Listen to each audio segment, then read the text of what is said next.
I had a success story today I want to share with you. I'm Hilda Ryan with your quick tip for piano teachers. Today I was teaching one of the Strabog pieces, the Melodic Studies, Opus 63. I assigned this number 9 last week to a student. I said, I want you to go home and play this simplified and as written. And here is what she came back playing today.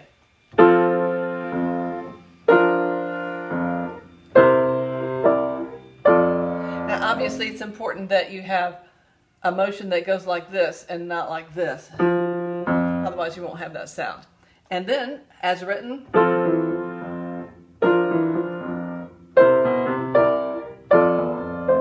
and I was so pleased because the simplifying step programmed in her ear the falling away of the left hand.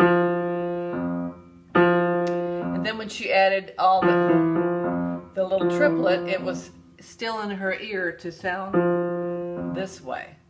And then we had one other little teaching point in the middle. This is an ABA piece, and where the A comes back, there's a seam.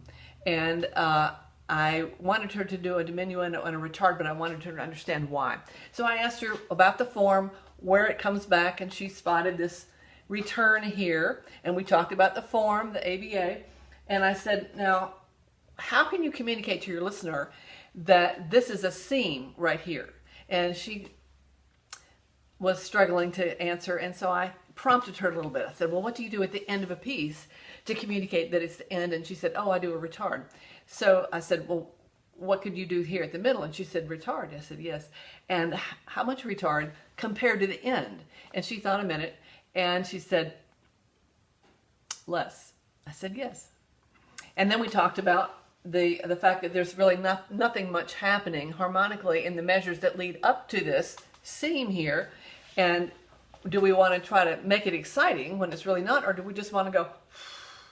And we decided that a diminuendo would be appropriate.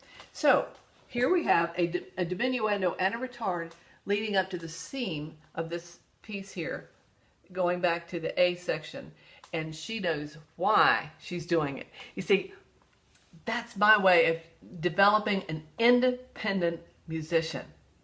I want them to know why. I want them to discover. I want to ask a question and help them discover rather than just telling them.